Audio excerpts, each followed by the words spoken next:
Good morning बच्चों पिछली class में हमने आप लोगों को दुख का अधिकार पार्ट 2 हमारी स्पर्श पाठ पुस्तक के गद्य खंड का पार्ट 2 दुख के अधिकार के लेखक यशपाल का जीवन परिचय समझाया। बच्चों आज हम लोग पाठ प्रारंभ करेंगे दुख का अधिकार। जैसा कि मैंने बताया आपको कि जैसा इसका नाम है दुख का अधिकार। प्रस्तुत पाठ में लेखक ने हमारे समाज में अंधविश्वास, जादू टोना, उच्च निम्न वर्ग के बारे में, ये सभी चीज़ों को की उच्च निम्न वर्ग की मनोदशा, दुख का अधिकार सबको समान रूप से है या नहीं है, इसके बारे में पाठ में बताया है। प्रस्तुत पाठ को मैं पढ़ाने जा रही हूँ। बच्चों आप अपनी पाठ्य पुस्तक में पाठ को देखेंगे। प्रस्तुत कहानी में कहानीकार यशपाल ने हमारे देश में फैले जादू टोना, झाड़ फूक आदि अंधविश्वासों और ऊंच नीच, अमीर गरीब के भेदभाव का पर्दाफाश करते हुए बताया है कि दुख का अनुभव सभी व्यक्तियों को समान रूप से आता है। दुख का अनुभव ऐसा नहीं है कि कोई गरीब है तो उसको कम दुख होगा और अमीर है तो उसको ज़्यादा दुख होगा। दुख जो है सबको, दुख का अनुभव सबको समान रूप से होता है।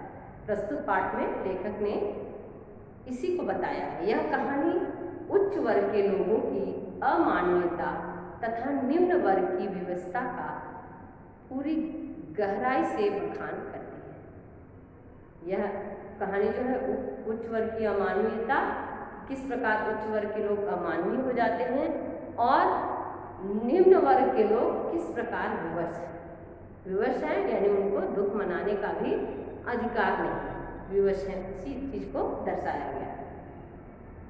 यह बात उचित ही है कि दुख दर्द सभी को तोड़ता है। दुख में शोक मनाना हर व्यक्ति चाहता है।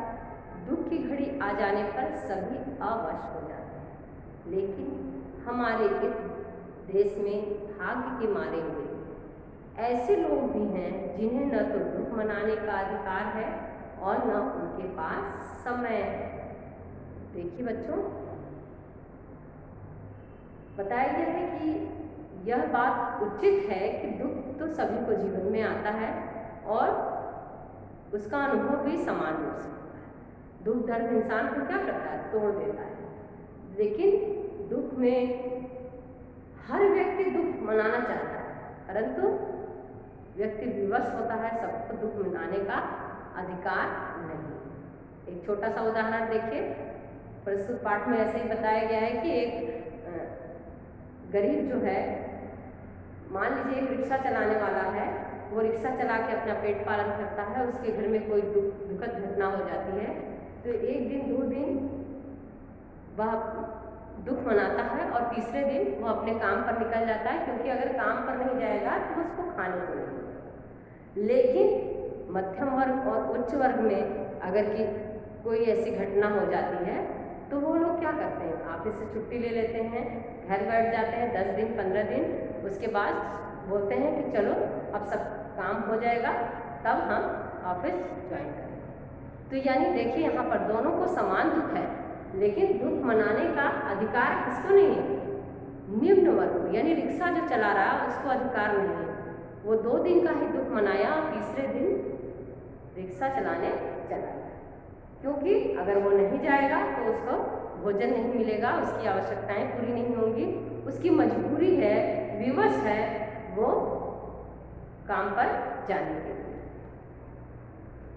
उसी चीज को प्रस्तुत पाठ में दिखाया गया कि कुछ ऐसे लोग भाग्य के मारे हुए हैं जिनको कि दुख मनाने का भी अधिकार नहीं है।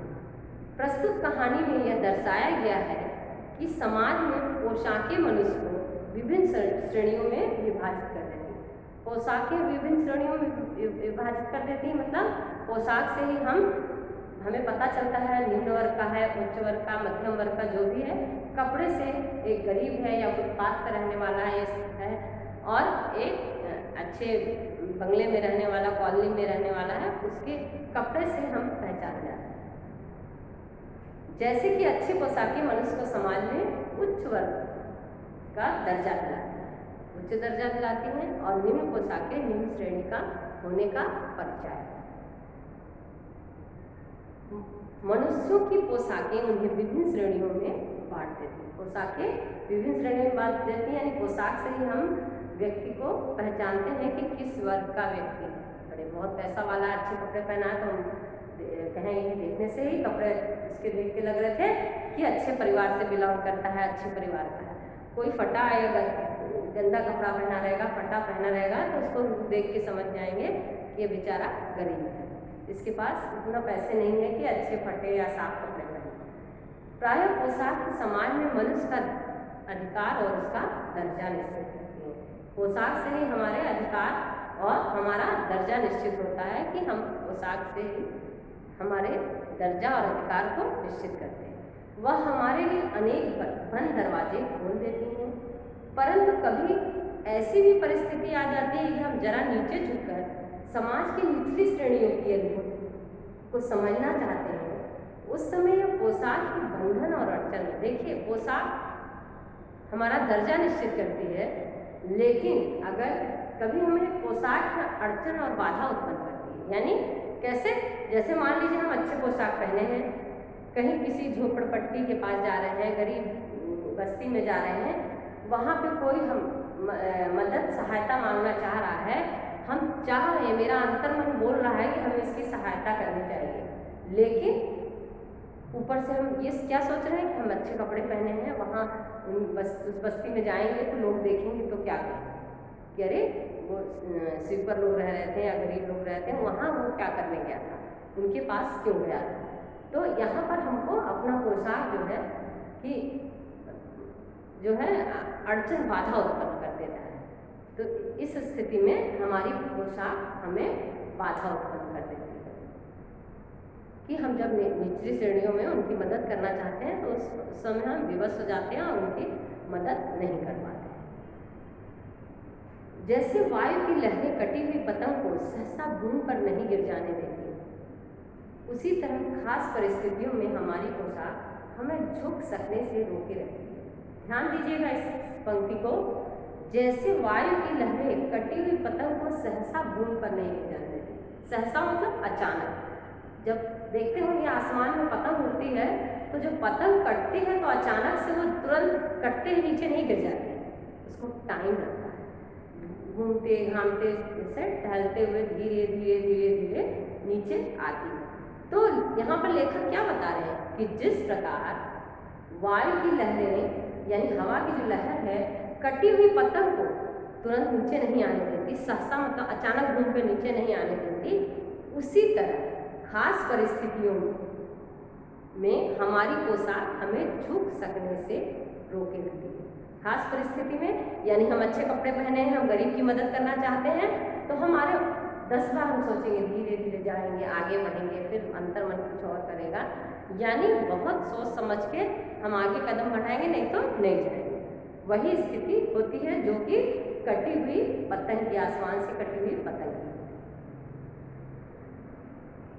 आगे देखिए कहानी में बताया गया है कि बाजार में फुटपाथ पर एक खरबूजे की डलिया में और कुछ जमीन पर बिक्री के लिए रखे जानवर थे। लेखक बता रहे हैं कि बाजार में फुटपाथ पर कुछ खरबूजे डलिया में और कुछ जमीन पर बिक्री के लिए रखे थे।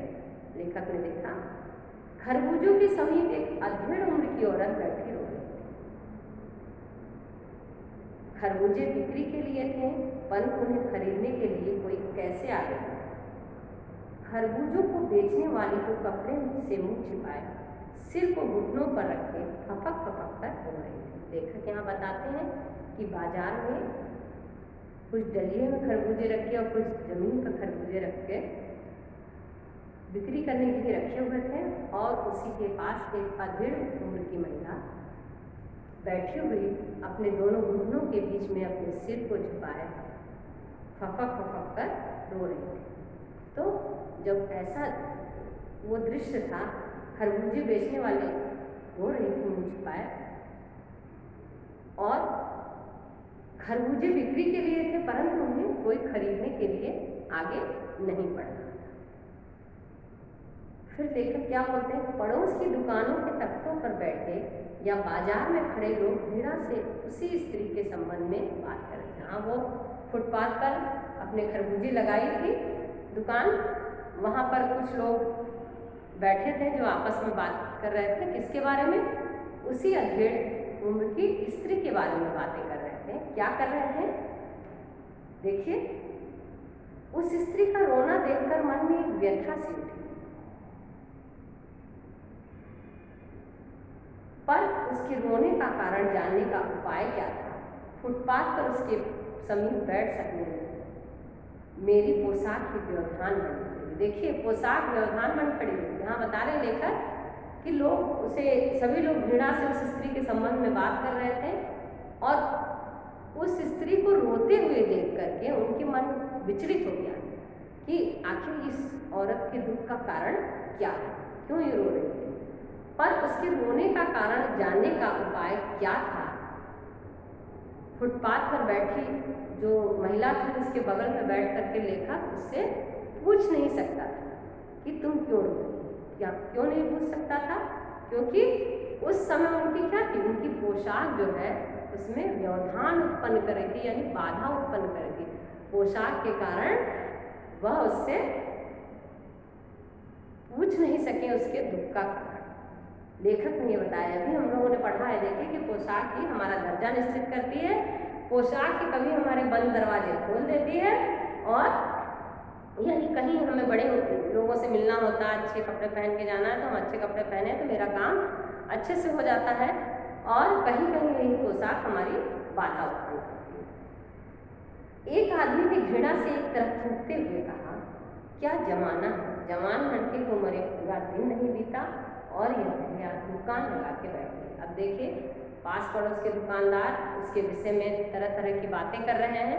कोई कह रहा है कि क्या जमाना है, जवान लड़के को मरे अभी पूरा दिन ही नहीं बीता और यह बुढ़िया जो है सब अपने खरबूजे लेकर दुकान लगाकर बैठी है। दूसरे साहब अपनी दाढ़ी खुजाते हुए कह रहे थे, अरे जैसी नियत होती है अल्लाह भी वैसी ही बरकत करता है। देखिए, तरह तरह के व्यंग उसको सुनने को मिल रहे हैं बूढ़ी औरत को, कि जैसी नियत होती है वैसी ही बरकत होती है।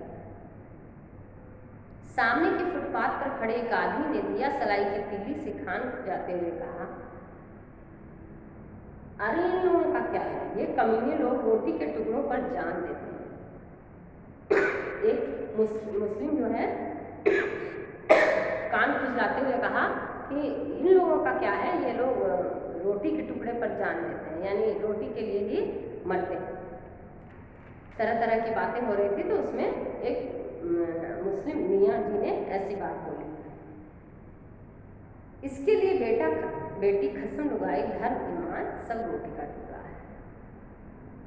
इसके लिए बेटा बेटी कसम लुगाई धर्म ईमान सब रोटी का टुकड़ा है, यानी इनके लिए भोजन खाना ही सबसे बड़ी चीज़ है।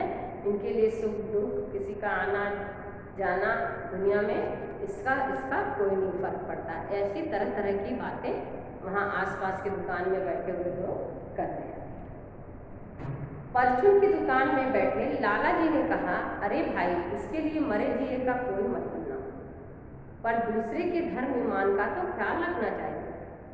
वहाँ परचून पर बैठे लाला जी बोलते हैं कि अरे भाई, इसके लिए मरे जिए का कोई मतलब नहीं है कि सुबह मरा शाम को बेचने बैठ गई या रात में मरा सुबह बैठने बैठ गई, लेकिन लोगों के तो धर्म ईमान का ख्याल रखना चाहिए। धर्म ईमान का ख्याल रखना चाहिए। क्या रखना चाहिए? जवान बेटे के मरने पर 13 दिन का सूतक होता है और वह यहाँ पर बाजार में आकर खरबूजे बेचने बैठ गई। 1000 आदमी आते जाते हैं, कोई क्या जानता है कि इसके घर में सूतक, कोई इसके खरबूजे खा ले तो उसका ईमान धर्म कैसा रहेगा, क्या अंधेर। यानी इसको अपने ईमान धर्म की चिंता नहीं है, तो कम से कम जो ग्राहक हैं, जो खरीदने आने वाले हैं, उनके बारे में तो सोचना चाहिए। इसके बेटे की मृत्यु हुई है, इसको 13 दिन का सूतक लगा है, इसलिए इसको अपने जो है दूसरों के ईमान धर्म का ख्याल रखते हुए खरबूजे बेचने नहीं बैठना चाहिए। उसके लिए तरह तरह की बातें होती, क्या अंधेर आ गया है कि अपना तो ईमान धर्म उसका है नहीं और दूसरों का भी ईमान धर्म नष्ट करने बैठ गई। पास पड़ोस की दुकान से पूछने पर पता लगा उसका 23 वर्ष का जवान लड़का था। घर में उसकी बहू पोता पोती है। लड़का शहर के पास 1.5 बीघा जमीन पे कचियारी करके परिवार का निर्वाह करता था। खरबूजों की डलिया बाजार में पहुंचाकर कभी लड़का स्वयं सौदे के पास बैठ जाता, कभी माँ बैठ जाती। जब लेखक से रहा नहीं गया तो उन्होंने पास पड़ोस के दुकानदारों से पूछा कि इसके रोने का कारण क्या है, क्यों आप लोग इस तरह की बातें कर रहे हैं। तो लोगों ने बताया कि इसका एक जवान बेटा था जो कि कचियारी करके खरबूजों की खेती करता था और जब उससे पैदावार होती थी तो उनको लेकर के वह बाजार में जाता था, कभी वो बेचता था और कभी कभी उसकी माँ भी खरबूजे बेचने आ जाए। लेखक को बाजार में लोगों से इन बातों का पता चला। बच्चों, आज हम लोग कहानी यहीं तक पढ़ते हैं पाठ को। आगे के पाठ को हम लोग अगली क्लास में पढ़ेंगे।